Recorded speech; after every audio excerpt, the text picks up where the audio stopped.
આજના વિડીયોમાં આપણે જાણીશું કે કયા લોકોએ ગ્રીન ટી ન પીવી જોઈએ તથા વધુ પડતી ગ્રીન ટી પીવાથી કયા કયા નુકસાન થાય છે, તમે દિવસમાં કેટલી વાર ગ્રીન ટી પી શકો છો અને ગ્રીન ટી કયા સમયે પીવી જોઈએ જેથી આપણને વધુ ફાયદો થાય તથા ગ્રીન ટી બનાવવાની સાચી રીત કઈ છે અને ગ્રીન ટીમાં કઈ વસ્તુઓ તમે ઉમેરી શકો છો.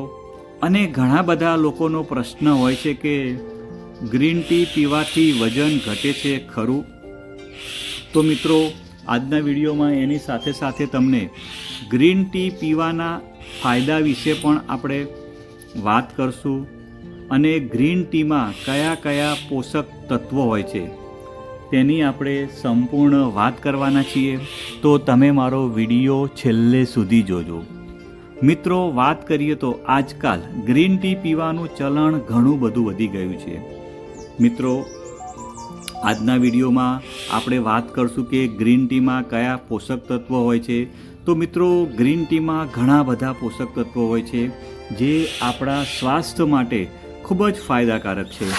તેમાં manganese, potassium, copper, iron, sodium, zinc, calcium, phosphorus અને મેગ્નેશિયમ હોય છે. આ સિવાય ગ્રીન ટીમાં કેટેચિન અને પોલિફિનોલ્સ સહિત ઘણા બધા એન્ટીઓક્સિડન્ટ્સ પણ હોય છે જે આપણા સ્વાસ્થ્યને સ્વસ્થ રાખવામાં ખૂબ જ મદદરૂપ થાય છે. મિત્રો, વાત કરીએ તો હવે આપણે ગ્રીન ટી પીવાથી કયા કયા ફાયદા થાય છે. તો મિત્રો, તે આપણી રોગપ્રતિકારક શક્તિને મજબૂત કરે છે, આપણી મેટાબોલિઝમ પ્રક્રિયાને સુધાર કરે છે તથા બ્લડ સુગર લેવલને કંટ્રોલમાં રાખે છે, હૃદય રોગનું જોખમ ઘટાડવાનું કામ કરે છે, આપણા બ્લડ પ્રેશરને પણ કંટ્રોલમાં રાખવાનું કામ કરે છે તથા જે સાંધાના દુખાવા હોય છે, ઘૂંટણના દુખાવા હોય છે, આર્થરાઇટિસ હોય છે, એની અંદર આપણને ફાયદો આપવાનું કામ કરે છે તથા આપણા આંતરડાને સ્વસ્થ રાખવામાં મદદ કરે છે તથા આપણી સ્કિન એટલે કે આપણી ચામડીને હેલ્ધી અને ચમકદાર બનાવવામાં મદદ કરે છે. મિત્રો, ઘણા લોકોનો પ્રશ્ન હોય છે કે ગ્રીન ટી પીવાથી વજન ઘટે ખરું?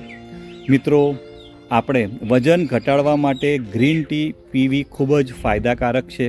તેમાં હાજર કેટેચિન નામનું એન્ટીઓક્સિડન્ટ શરીરમાં ફેટ બર્ન કરવાની પ્રક્રિયાને ખૂબ જ ઝડપી બનાવે છે. આ સિવાય વાત કરીએ તો ગ્રીન ટીમાં કાર્બોહાઈડ્રેટ્સ, ફેટ અને સુગરનું નહિવત પ્રમાણ હોય છે, તેથી વજન વધવાનું જોખમ રહેતું નથી. મિત્રો, ગ્રીન ટીમાં રહેલું કેફીન વજન ઘટાડવામાં પણ મદદરૂપ થાય છે. પરંતુ જો તમે વિચારી રહ્યા હોવ કે માત્ર ગ્રીન ટી પીવાથી તમારું વજન ઘટશે તો એવું બિલકુલ નથી. આ માટે તમારે સંતુલિત ખોરાક તથા નિયમિત કસરત, યોગાસન, પ્રાણાયામ પણ કરવું ખૂબ જ જરૂરી છે. મિત્રો, વાત કરીએ તો ગ્રીન ટી એકલી પીવામાં પણ આવે છે, પરંતુ તમે સ્વાદ માટે તેમાં કેટલીક વસ્તુઓને એડ પણ કરી શકો છો. તેમાં તમે મધ, આદુ, લીંબુ, તુલસી, એલચી, તજ, લવિંગ, પુદીનો એ બધું તમે મિક્સ કરી શકો છો. પરંતુ ધ્યાનમાં રાખો કે દરેક વસ્તુને એકસાથે મિક્સ ન કરો. તેમાં માત્ર તમે 1 થી 2 વસ્તુ જ મિક્સ કરી શકો છો, નહીતર આ ગ્રીન ટી તમારે ઉકાળામાં ફેરવાઈ જશે. મિત્રો, ગ્રીન ટી કેવી રીતે બનાવવી જોઈએ તો એની વાત કરીએ તો ગ્રીન ટી બનાવવા માટે પહેલાં 1 કપ પાણીને સારી રીતે ઉકાળો, પછી ગેસ બંધ કરો અને ઉકાળેલા પાણીમાં લગભગ 2 ચમચી ગ્રીન ટી ઉમેરો. આ પાંદડાને 5 મિનિટ માટે પાણીમાં ઢાંકીને રાખો. 5 મિનિટ પછી તેને સારી રીતે ગાળી લો. જો તમે ટી બેગનો ઉપયોગ કરતા હો તો તેને સારી રીતે નીચોવી લો અને 5 મિનિટ પછી તમે તેને બહાર કાઢી શકો છો. મિત્રો, આ પછી આ ગ્રીન ટીમાં તમે લીંબુનો રસ અથવા મધ પણ ઉમેરીને પી શકો છો, પણ મિત્રો કોઈ દિવસ ખાંડનો ઉપયોગ કરવો નહીં. મિત્રો વાત કરીએ તો ગ્રીન ટી કયા સમયે પીવી જોઈએ. મિત્રો દરેક વ્યક્તિ પોતાની જીવનશૈલી અનુસાર અલગ અલગ સમયે ગ્રીન ટી પી શકે છે. સવારે ખાલી પેટે ગ્રીન ટી પીવી ખૂબ જ ફાયદાકારક છે. જો કે કેટલાક લોકો સવારે ખાલી પેટે ગ્રીન ટીને પચાવી શકતા નથી.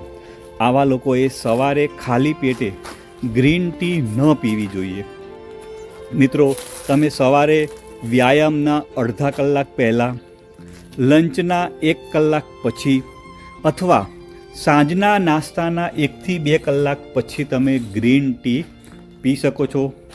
જો કે રાત્રે સૂતા પહેલાં ગ્રીન ટી ન પીવી જોઈએ, કારણ કે એ તમારી ઊંઘને અસર કરી શકે છે. મિત્રો તમે રોજ 1 કે 2 કપ ગ્રીન ટી પી શકો છો અને તે તમારા સ્વાસ્થ્ય માટે પૂરતું છે. કેટલાક લોકો વધુ લાભ મેળવવાની આશામાં ગ્રીન ટીના ઘણા કપ પીવે છે, પરંતુ તેનાથી પાચન સંબંધી સમસ્યાઓ થઈ શકે છે. ઘણા લોકો દિવસભર ગ્રીન ટીની સાથે ચા કે કોફી બંને પીતા હોય છે. તો મિત્રો આ આદત તમારા શરીરને ફાયદાની જગ્યાએ નુકસાન પહોંચાડી શકે છે. મિત્રો જો તમે વધુ પડતી ગ્રીન ટી પીવો છો તો કેટલીક આડઅસર પણ થઈ શકે છે. મિત્રો વાત કરીએ તો વધુ પડતી જો તમે ગ્રીન ટી પીવો છો તો હૃદયના ધબકારા વધી શકે છે, બ્લડ પ્રેશર ઘટી શકે છે, અનિદ્રા અને માથાનો દુખાવો પણ થઈ શકે છે. આપણી ચામડી ડ્રાયનેસ એટલે કે સ્કિનમાં ડ્રાયનેસ થઈ જાય છે. અપચો, ઉલટી અથવા ઝાડા પણ થઈ શકે છે. તો મિત્રો આપણે વધુ પડતી ગ્રીન ટી પીવાનું ટાળવું જોઈએ. મિત્રો વાત કરીએ તો કયા લોકોએ ગ્રીન ટી ન પીવી જોઈએ. મિત્રો જે લોકો હૃદય, કિડની અને લીવરના રોગોથી પીડાતા હોય એ લોકોએ ડૉક્ટરની સલાહ લીધા વિના ગ્રીન ટી ન પીવી જોઈએ. એટલે કે જે લોકોને હૃદય, કિડની અને લીવરના રોગથી પીડાતા હોય તેમને તેમના જે ડૉક્ટરની દવા ચાલતી હોય એ ડૉક્ટરને પૂછીને જ એમને ગ્રીન ટીનો ઉપયોગ કરવો જોઈએ.